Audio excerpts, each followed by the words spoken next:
Hoje é dia do quadro Mobilidade Comunitária com o nosso parceiro de todas as sextas-feiras, Manuel Paiva. Roda a vinheta.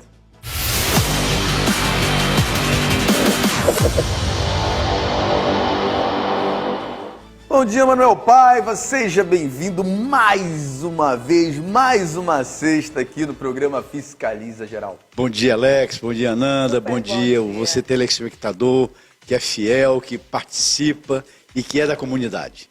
Que bom estar com vocês aqui de novo. E nós vamos falar sobre o transporte coletivo. Nos últimos 12 anos, a Prefeitura de Manaus fez a renovação de 51 a 7% da frota de ônibus. Mas ainda existem desafios a serem enfrentados, como a superlotação, o tempo de espera, a falta de segurança e a precariedade de algumas linhas. Quais os reflexos de tudo isso, Manuel? É isso, Alex. Na realidade, nós precisamos melhorar essa qualidade. E a qualidade do transporte, ele começa pela renovação de frota, nós temos que aplaudir.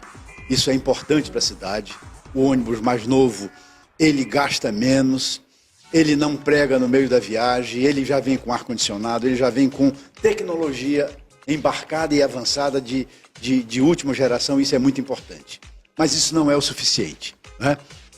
O passageiro que hoje reclama que o ponto de ônibus não está sendo bem conservado, que ele está esperando muito tempo na parada, que o ônibus dele está sendo superlotado, que a velocidade desse ônibus, Alex, está ainda a 12 km por hora no horário de pico. Ou seja, ele está quase que caminhando. Uma pessoa caminhando é em torno de 6 km, de 4 a 6 km. A pessoa andando a pé, normal, num ritmo normal. O ônibus andando a 12 km por hora. Ora, o ideal era que ele pudesse andar a 30 km por hora, para que, no fundo, ele pudesse dar mais viagens, oferecer mais lugares oferecidos para a população, ter o tempo de percurso menor, ter o tempo de espera menor e, consequentemente, Alex, nós poderíamos trazer aqueles passageiros, aqueles usuários que, depois até a pandemia, eles se afastaram do transporte coletivo, e são 30%, né? Ele pudesse voltar, para que os novos usuários que hoje estão utilizando a sua motocicleta, estão utilizando os aplicativos, ele pudesse também dispor de um serviço confiável, seguro, aceitável e com uma melhor sensação de segurança. A questão do transporte, ele precisa ter motivação de qualidade, motivação. Hoje o usuário paga metade do custo da tarifa, a outra metade é subsidiada pelo governo do estado e pela prefeitura, porque senão a tarifa estaria a quase R$8, né? Essa é uma grande realidade. Então, esse avanço da prefeitura, quando ela está subsidiando junto com o governo do estado, quando está ajudando a renovação de frota, esse subsídio também banca a renovação de frota, é bom que se diga isso.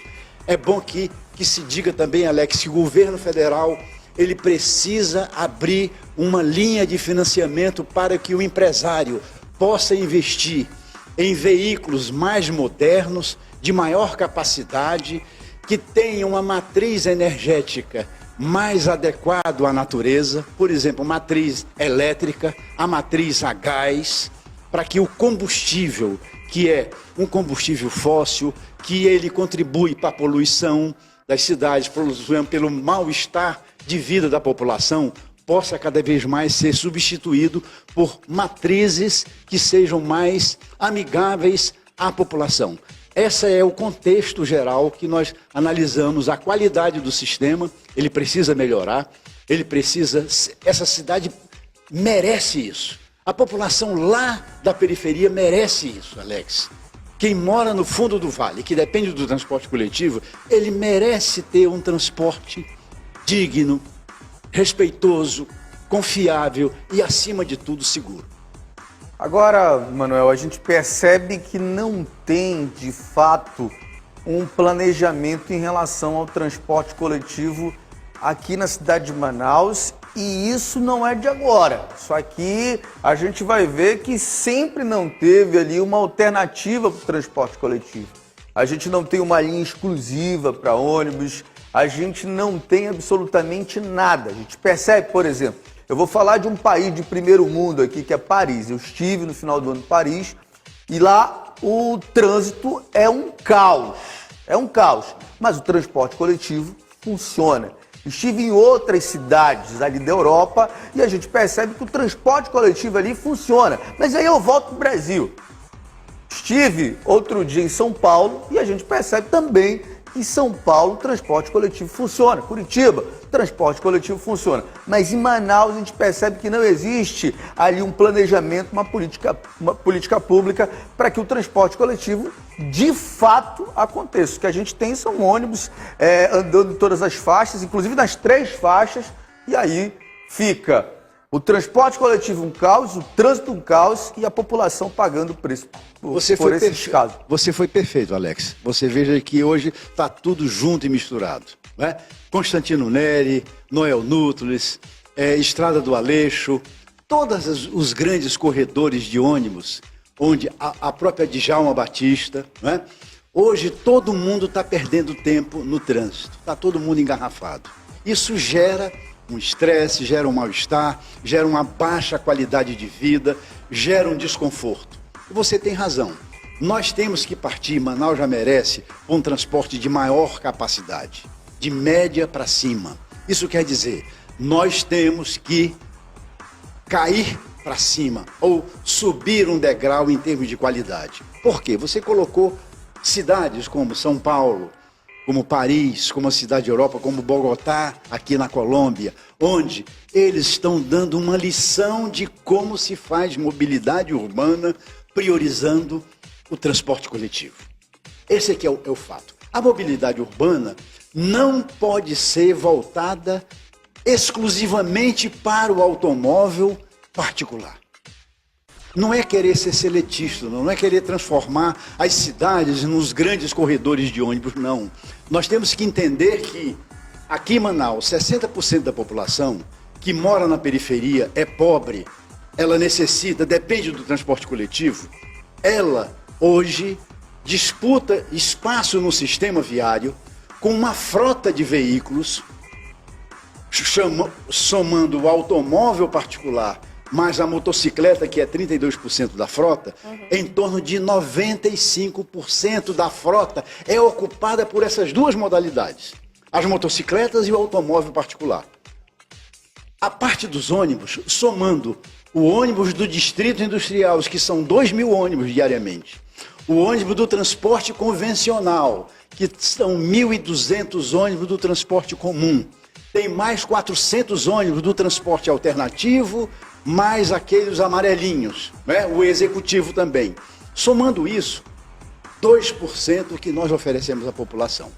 Uma população de 60% que necessita disso. Olha, Alex, isso daí já é uma grande distorção. O que nós precisamos é que o nosso dirigente diga o seguinte: a partir de agora, eu vou fazer uma política para atender a maioria, para que ele tenha um mínimo de qualidade e que eu possa pensar no futuro uma proposta de transporte de alta capacidade, né? Sob trilho. É importante isso. Não é pensando no metrô subterrâneo, não, Alex, é muito caro, nós não temos dinheiro para isso. Nós precisamos fazer o dever de casa, nós precisamos fazer com que as pessoas tenham uma opção, o direito de optar.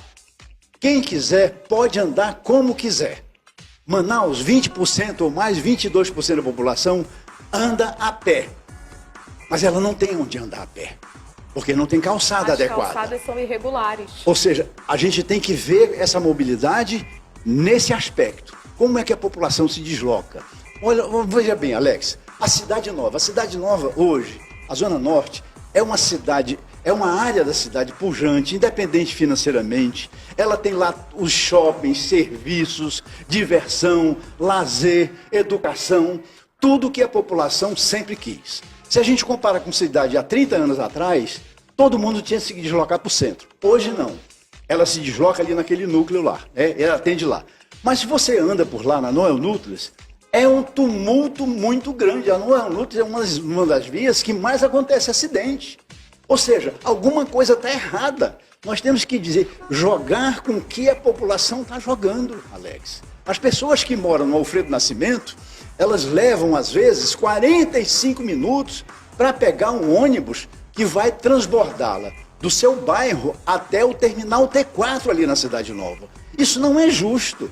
Era para ter mais eficiência, mais eficácia. A população merece esse respeito para que ela seja motivada. Quando ela chega no terminal, o terminal está escuro, não tem segurança, está sujo, sabe? O banheiro não funciona, não tem sistema de informação, ou seja, está tudo bagunçado. Ora, meu Deus, é assim que a gente faz isso na nossa casa? Né? A nossa casa, por mais simples que seja, por menos adequada, menos moderna que se possa ter, ela é limpa, ela é aconchegante, ela é cuidada. E eu acho que é isso que a gente tem que mostrar para a população, para que ela possa ser motivada. Você veja, você vai em qualquer estação de metrô de Paris, né? É limpo, tem sistema de informação, segurança, você não se perde lá, você tem opção. Você pode andar de táxi, você pode andar de qualquer coisa em Paris, não é? Você tem opção. Você vai para Berlim, idem. Você vai para Bruxelas, idem. Ou seja, as pessoas têm o direito de escolher como vão. Pela capacidade financeira, pela comodidade de se deslocar. Então, esse respeito que nós temos que refletir, que o sistema de transporte, ele tem que ser visto como prioridade zero para o bem-estar das cidades. Manuel, a gente se despede da campanha Maio Amarelo com um alerta. O trânsito violento faz vítimas fatais e deixa sobreviventes com sequelas graves, aumentando o número de pessoas que ficaram com deficiência após acidentes. Vamos ouvir uma vítima, a advogada Nancy Segadilha. Coloca aí pra gente, por favor. Eu sou vítima de um acidente de carro que mudou a minha vida, fraturando a vértebra C5 e C6. Como sequela, eu me tornei uma pessoa com deficiência tetraplégica. Tive que fazer uma reabilitação, aprender, até mesmo como comer, hoje como escrever. Então são as sequelas do acidente. É importante o cinto de segurança, você respeitar a velocidade da pista, não beber e dirigir. A cadeirinha de trás para as crianças, salvar quem você ama. O meu acidente, ninguém estava alcoolizado. Eu estava no banco de trás, mas sem o cinto de segurança. E apenas numa simples freada a 60 km por hora, só foi o chicote na cabeça e eu perdi todos os movimentos. Primeiro paralisou meu lado direito, depois o esquerdo. Naquele momento, começou a maior luta da minha vida. Foi a luta pela sobrevivência. Fiz cirurgias aqui em Manaus, mas minhas chances de sobrevivência eram de 5%. Tive minha primeira parada cardiorrespiratória. Cada vez isso se tornava mais distante. Saí de uma UTI aérea de Manaus para São Paulo. Fiz nova cirurgia. Fiquei em coma induzido por 30 dias. Tive mais 4 paradas cardiorrespiratórias. Então, pequenas atitudes podem salvar vidas. O Maio Amarelo é uma campanha de conscientização pela paz no trânsito. Manuel, sem hipocrisia, eu quase não ando no banco de trás, mas quando andei no banco de trás eu não usei cinto. E a maioria dos amazonenses, dos manauaras também não usam cinto. Quando eu vou para a rodovia eu uso cinto porque eu tenho medo da multa. Lá da polícia rodoviária me parar, me multar, então só por isso. Mas aqui na cidade, sem hipocrisia, porque eu não sou um jornalista de ficar fazendo hipocrisia aqui. Eu uso cinto de segurança quando estou dirigindo, quando estou na frente. Mas atrás eu não uso cinto. Você usa cinto? Não, A cinto, eu Ananda quase chama. não uso atrás. Cinta não, mas... Ananda, ficou estranho isso, né, mano? Eu quase não uso atrás. Como assim? O que tu não usa atrás? Mente poluída, bora focar aqui. Vai. Mas assim, eu quase não uso cinto, não. Olha, Alex e Ananda, esse é um quadro que mostra o seguinte, né? Nós não estamos acostumados a seguir regras que os técnicos de segurança sempre disseram, né? Por que a criança na cadeirinha tem que estar lá amarrada, tem que estar lá toda protegida? Exatamente para evitar o que aconteceu com a Nancy. Para evitar o que aconteceu, por exemplo, com meu irmão e meu amigo Isaac Benayon, que para o ano está fazendo 50 anos da tetraplegia dele. Nossa. Ele era um jovem que tinha tudo pela frente.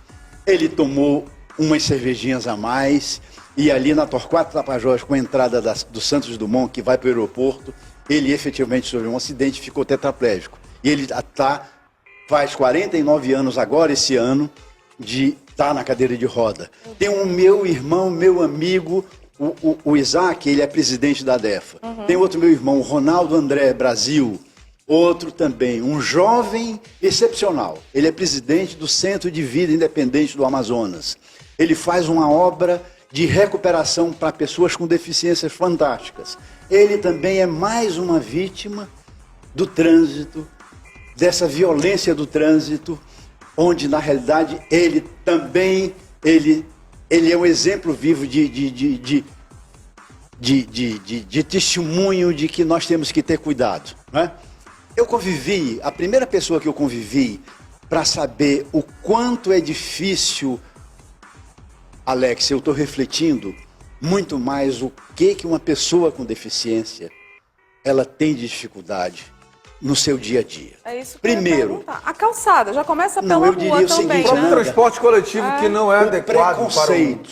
O preconceito. O preconceito ele começa muitas vezes na família, ele começa com os amigos, ele começa na sua rua, ele começa na sua comunidade, ele começa na escola, ele tem um preconceito. O segundo aspecto são as atitudes das pessoas em relação à pessoa com deficiência. Você veja que ele pode chegar hoje num posto médico e ninguém sabe, Alex, conduzir uma cadeira de roda de um cadeirante. Isso é verdade. Ninguém sabe conduzir da mão de uma maneira correta para um deficiente visual, né?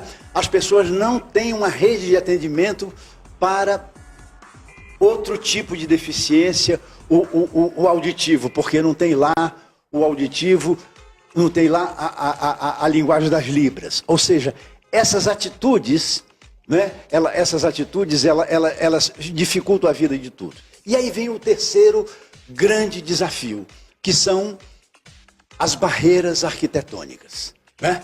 Começa da casa, começa que a política nossa habitacional não tem uma largura de banheiro suficiente para entrar uma cadeira de roda, ele não pode tomar banho, ele não pode se deslocar na sua casa, ele não pode sair de casa, porque não tem, às vezes, a rampa, a casa está acima ou está abaixo, a calçada da frente dele, muitas vezes, ela é inacessível. E aí, se nós formos andar pela rua, efetivamente, Alex e Ananda, é um calvário para se andar nas cidades brasileiras, porque elas não são amigáveis às pessoas com deficiência. Olha só, Alex, os templos não são adaptados a receber pessoas com deficiência. Os hospitais não são adaptados. As entidades públicas não são. Você vai num prédio da Receita Federal, não tem autonomia, porque o deficiente, ele não precisa de ajuda, ele não quer ser carregado na costa. Ele não quer ser carregado no braço, ele quer ter autonomia, Nanda. Ele é gente que tem, ele é igual a gente, ele é igual ao andante normal. A cadeira de roda é um meio de deslocamento. Ou seja, 15 centímetros equivale para nós um muro de 30 centímetros. Ou seja, e essa sensibilidade que se tem, a gente aproveita isso para tocar nesse ponto que é fundamental, ter uma política municipal de melhoria das condições das pessoas com deficiência. Isso não é uma política só social, não. Eles são pobres, a maioria são pobres. Olha só, Alex, os nossos barcos da região amazônica não são acessíveis às pessoas com deficiência. Ali é zero. Não é verdade? Não é? Os nossos ônibus não são acessíveis. Zero também. Não é? Porque você veja, se você acompanhar, a equipe acompanhar um cadeirante de rua, acostumado, forte, né? Que ele está... Vê como ele entra hoje no transporte, ou sai do transporte coletivo, Alex, dá uma novela. Meu Né? Deus. É um sofrimento muito grande. Ou seja, nós precisamos ter políticas públicas que Transporte começam de a isso. aplicativo, que é o transporte privado, também não tem Tem. acesso ao cadeirante. Alex, você veja só, tem motorista de aplicativo que diz, foi deficiente, eu não levo. Aqui nós temos na frota de táxis de Manaus, tem quase 4 mil táxis, tem 2 táxis que são adaptados para pessoas com deficiência. Né? E Manaus é uma das cidades do Brasil que tem um dos índices, quase 2% da população, ela tem alguma deficiência. Ela mora longe, ela tem dificuldade de deslocamento. Eu estou falando tudo isso, citando tudo isso, porque ser deficiente é uma prova para todos nós que a vida não acabou. Nós temos que ter essa resiliência, nós temos que ter essa vontade de viver. É isso que a Nancy mostra pra gente, é isso que o Isaac mostra pra gente, é isso que o Ronaldo André mostra pra gente. E isso vai estendido, e eles vítimas de trânsito. Uhum. E a grande maioria antigamente, Alex, se dizia o seguinte, olha que é preocupante agora. O Isaac, o Benayon, a Nancy, eles são vítimas de uma época de trânsito, onde o trânsito era isso. Eu não uso cinto, eu estou dirigindo de uma maneira tal. Hoje, quantos motociclistas estão numa cadeira de roda, estão com prótese, estão usando muleta, por conta dos acidentes que todo dia acontecem nessa categoria. Então, isso é um alerta que a gente tem que ter. Cada tempo que se faz, na década de 80, as guerras, ou na década de 70, as guerras do Vietnã, as guerras, elas produziam sequelados de guerra, que começou um movimento de centro de vida independente em todo o mundo. Eles começaram a quebrar calçada para fazer rampa. Eles começaram a quebrar uma porta especial para que eles pudessem ter acesso às pessoas. E a nossa população aumentou e a quantidade de pessoas com deficiência também aumentou. E as diferenças aumentaram. E esse preconceito generalizado de não entendimento, de não prioridade, isso faz com que a gente tenha que ter esse olhar de caridade, esse olhar de... É preciso que tenha política pública para atender esse segmento da sociedade. Por quê? Porque uma pessoa com deficiência, não é só ela que sofre. Sofre a família no seu núcleo, sofre os amigos no seu núcleo, sofre os seus colegas no seu núcleo. E esse processo de integração é muito difícil. Eu gosto de falar muito nisso, Alex, porque eu sou um apaixonado por esse segmento, por esse assunto de melhoria de acessibilidade das pessoas. Eu não tenho na minha família, sabe, graças a Deus eu não tive isso. Apenas eu aprendi com esses meus amigos que nós temos que ter um olhar diferente para essas pessoas que sofrem, são resignadas, mas que nos dão prova todo dia, que nós temos que lutar, nós temos que dar exemplos e que a vida não acabou. E eu te digo, esses caras, todos eles, a Nancy, hoje ela é da comissão de trânsito da OAB, ela é da comissão de pessoas com deficiência, o Benayon está na DEFA, o Ronaldo está na CVI, estão ajudando pessoas cumprindo essa missão forte. Eu faço isso. E é por isso, sabe, que, como a Nancy disse, o Maio Amarelo faz com que a gente reflita. O acidente de trânsito, além de entrar naquela estatística de tantas mil pessoas que morrem, e isso não tem mais volta, mas tem muita gente. E a secretária de Saúde disse que no Amazonas são 5 mil pessoas de janeiro a abril desse ano, Meu Deus. que ficaram sequeladas por conta dos acidentes de trânsito. Só esse ano. Só esse ano, em 4 meses.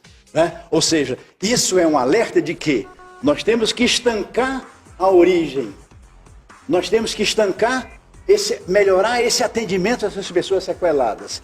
E nós temos que melhorar as condições de acessibilidade a essas pessoas que continuam a viver com dificuldade, enfrentando todas essas questões que nós já discutimos aqui.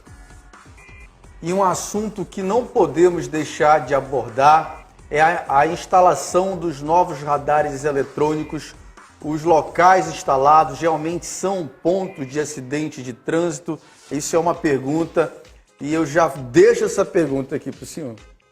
Olha só, a Nancy terminou a declaração dela pela velocidade que ela se sequelou. 60 km. Né? Ou seja, ela sofreu isso porque há uma velocidade acima do permitido. A velocidade mata, a velocidade sequela, a velocidade... O radar, eu digo o seguinte, ele é um alquimista. O alquimista é aquele que transforma o bronze, o ferro em ouro. O radar, ele pode ser usado não como uma arma de fábrica de multas, não.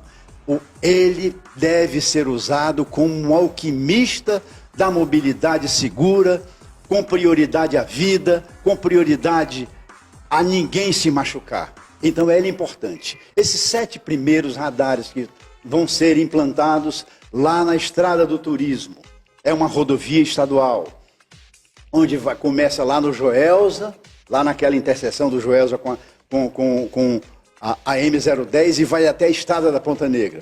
Olha, Alex, é muito importante ter um ponto de referência. Ele vai ser o suficiente? Não. Nós, há 10 anos atrás, nós tínhamos para quase 40 radares em Manaus. Há 10 anos atrás. A população aumentou, a frota aumentou, os acidentes aumentaram. Nós precisamos de muito mais radares. Para multar? Não. Para diminuir os índices de morte, de sequelas no trânsito, porque as pessoas estão fazendo pega à noite lá na Estrada do Turismo, Alex. Aquilo ali, ela foi feito rapidão, não foi feito para 80 km, lá o limite de velocidade está lá, 60 km por hora.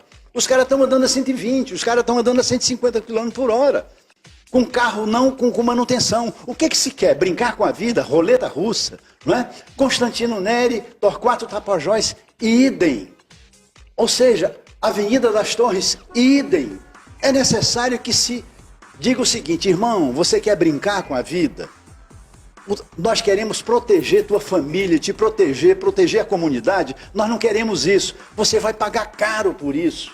Você tem que pagar caro por isso. Não com a tua vida. Não você indo para uma cadeira de roda. Uma multazinha que você vai ter que pensar 2 vezes. Você pode perder a tua carteira antes de você pensar em fazer isso. E servir de exemplo para uma juventude que está começando agora a dirigir, Alex. Ela está usando, você falou aquilo. A falta de um monitoramento, a falta de uma punição, a falta de uma correção, ninguém se educa não, Alex, infelizmente não. Tem uma regra definida pelos pais, os filhos, quando saem dessa regra, recebem o seu castigo adequado, dentro de cada filosofia de cada um, mas é preciso ter esse acompanhamento. E nós somos todos crianças no trânsito. Né? A gente diz o seguinte, que o processo de educação é o melhor caminho para que nós possamos ter um trânsito mais seguro. Eu também acho, Alex. É um processo de formação, de conscientização, de saber que o trânsito é um espaço coletivo, onde o meu direito vai aonde começa o seu. Né? Mas se eu não tiver essa fiscalização, 11 horas da noite eu vou furar o sinal. Eu vou andar com velocidade. E é aí que acontece o acidente. Verdade. E é aí que acontece a tragédia. Então nós temos que incentivar para que a prefeitura venha calibrar esses equipamentos, venha sinalizar previamente. Mas todo mundo vai diminuir. É isso que nós queremos. Diminuir a velocidade para evitar o acidente. Nós não queremos multar, porque senão vamos esconder. Vamos fazer o radar móvel, vamos fazer pegadinha. Né? Aí sim, teve muita cidade nesse país que fez isso como fonte de arrecadação. Hoje nós temos para quem apelar. você recebe uma multa, você tem uma junta administrativa de recursos, de infrações, de trânsito, a Jaris. Você vai lá, reclama, vai até o Conselho Estadual.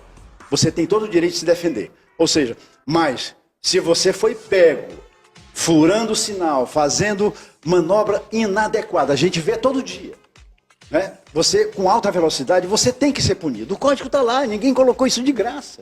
Em qualquer lugar do mundo existem regras para ser seguidas, de bom comportamento, de boa convivência. Não é? Ou seja, nós queremos salvar vidas, está se matando muita gente está morrendo, essa é que é a questão.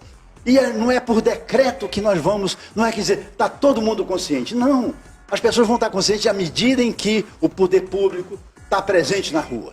O poder público está fazendo blitz antecipada de segurança. Ele está sinalizando o bairro que não tem sinalização. Ele está acompanhando os trabalhos comunitários. Olha, Alex, eu sou o maior defensor que o trânsito ele tem que ser comunitário. Eu vou me inspirar nesse programa daqui, né? Mobilidade comunitária. É a partir do morador da rua, é a partir do bairro que você discute com a comunidade aonde é o melhor da faixa de pedestre. É lá que necessita colocar uma placa de preferência de rua. É lá que precisa se fazer uma lombada física, sinalizar adequadamente, para que diminua o acidente e a convivência. É lá que se diga, olha só, aqui é importante colocar uma rampa para deficiente, aqui é importante colocar um retorno, aqui é importante fazer uma concordância horizontal para diminuir o risco de acidente. Aonde? Lá no Alfredo Nascimento, lá no Jorge Teixeira, lá no São José, lá na Nova Cidade. Porque no centro já está feito isso. No centro, ninguém está morrendo no centro. As pessoas estão morrendo lá na periferia. A população que mais necessita. As pessoas estão morrendo no interior do estado. Na minha cidade, em Lábrea, em Boca do Acre, em Taquatiara, em Parintins, em Manacapuru, em São Gabriel da Cachoeira, no Apuí, em Humaitá, em Maués. Esse nosso estado, em Tabatinga, é mortalidade no trânsito. Porque falta isso, falta esse respeito para com a vida, esse respeito com a população. Eles são bem-vindos, os corujinhas, dentro dessas questões importantes. Sinalização, calibrar, monitorar, informar a população. Hoje qualquer aplicativo tem lá, no Waze, aonde for. Tem lá, medidor de velocidade. Tranquilo. O importante é que você... Paiva, vão aumentar a velocidade. Você veja, meu irmão, você está sendo avisado, está lá. A 500 metros tem tudo, está no teu aplicativo. Verdade. A 200 metros está. E você insiste em andar em 200 km por hora. E aí? O que é que fazer contigo? Tá? Que bom esse papo hoje, essa reflexão. É por isso que eu gosto desse programa, a maneira que vocês conduzem, Alex, você, Ananda, porque a população, ela se sente representada. Ela está aqui, ela veio, ela está aqui com vocês. E hoje nós estamos conversando com a população. Nós estamos com aonde dói o calo, onde aperta o calo. É uma oportunidade para mim profissional, como pessoa,